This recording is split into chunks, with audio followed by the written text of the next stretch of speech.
शुरू करने से पहले वैसे ही आज का मेरा टॉपिक नहीं है, लेकिन भाई ने इतनी अच्छी महफिल सजाई कि मेरा भी दिल किया कि मैंने भी मेरे जो सबसे पसंदीदा शायर हैं जॉन एलिया साहब, आप जानते हैं ना।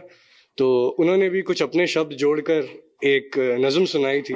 तो जॉन एलिया साहब का सबसे मशहूर शेर है, उसमें मैं अपने कुछ शब्द जोड़ के आप सबको सुनाना चाहता हूँ।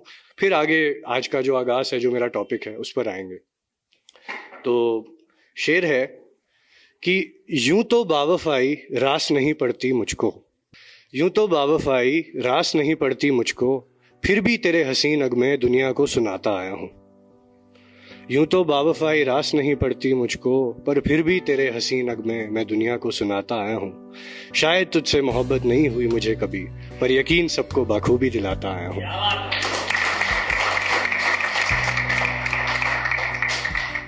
बहुत शुक्रिया। तो चलिए आज के अपने टॉपिक का आगाज करते हैं। तो एक शेर अर्ज करूंगा, फिर शुरू करेंगे। यूं तो जिंदगी में शौक कई रहे, पर सब निसार करता रहा।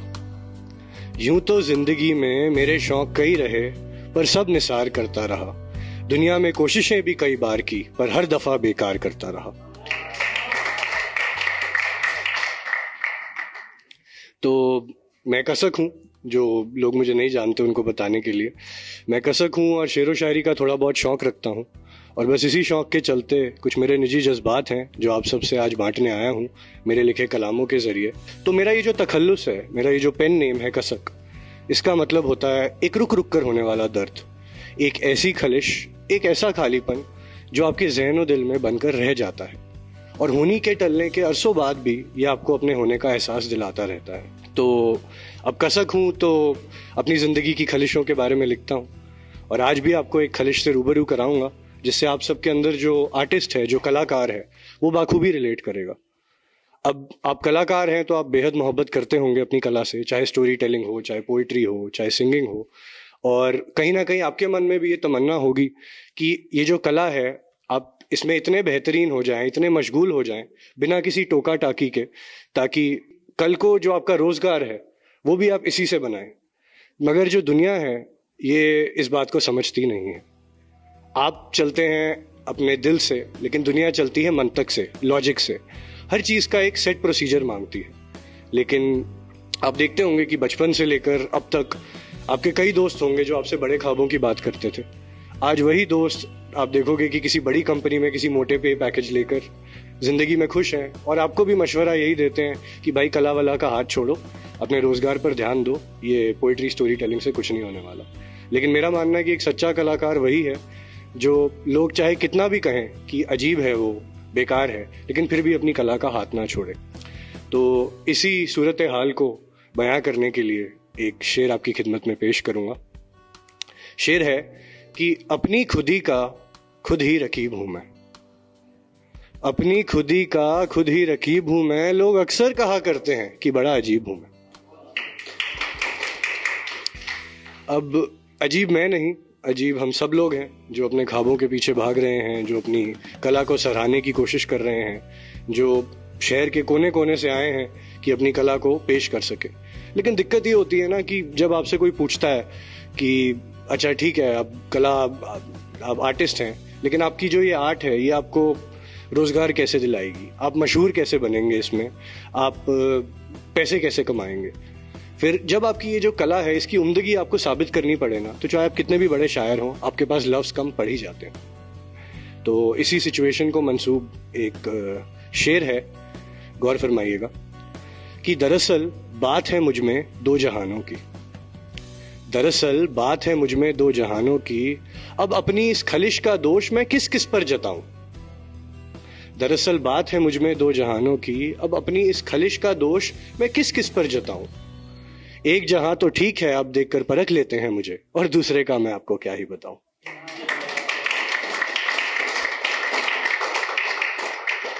शुक्रिया।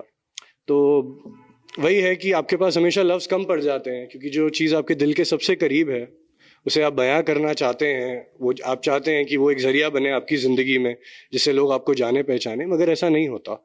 और सबसे खराब बात ये भी कभी कभार होती है कि आपके जो घर वाले हैं, आपके जो वालिदैन हैं, आपके जो पेरेंट्स हैं, वो भी कई दफ़ा आपसे इस कदर नाराज़ हो जाते हैं और आपको कहते हैं कि आप अपनी कला का हाथ छोड़ दीजिए, आपकी कला के खिलाफ हो जाते हैं, क्योंकि जो आप करते हैं वो समझ नहीं पाते। शायद आप में से लोग बाखूबी इस चीज़ से रिलेट करेंगे कई।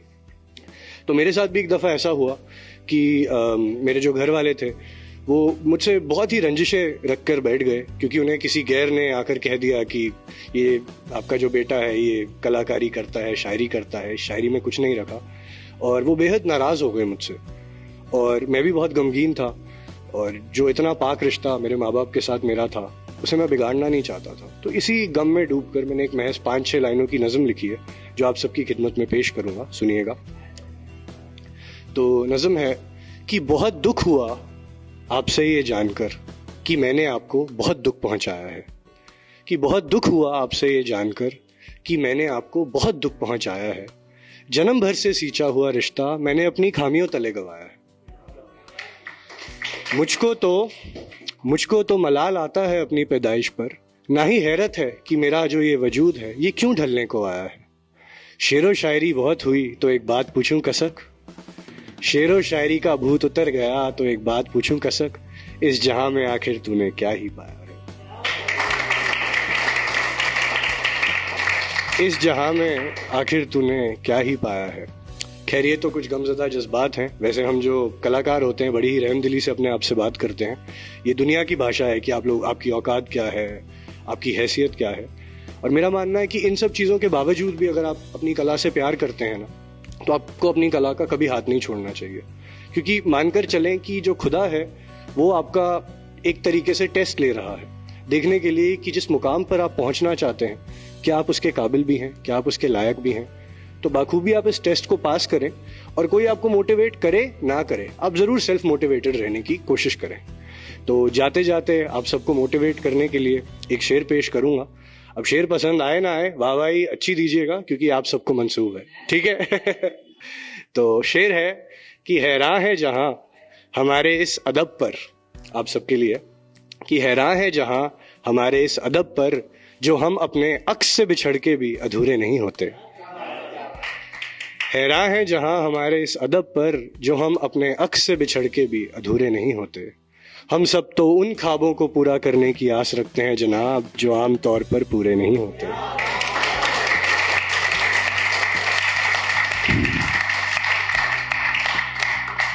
तो बस जाते जाते यही कहूँगा आप सबको कि अपने ख्वाबों का साथ ना छोड़ें, अपनी ख्वाहिशों का साथ ना छोड़ें, मोटिवेटेड रहें। और अगर आपको मेरी शेर व शायरी पसंद आई हो तो मेरा पेज है इंस्टाग्राम पर रैम्बलिंग्स बाय कसक, ज़रूर उस पर आएँ और मुझसे गुफ्तगू करें। और अगर ना भी पसंद आई हो तो वैसे ही आ जाओ, क्या फ़र्क पड़ता है। बहुत बहुत शुक्रिया, थैंक यू।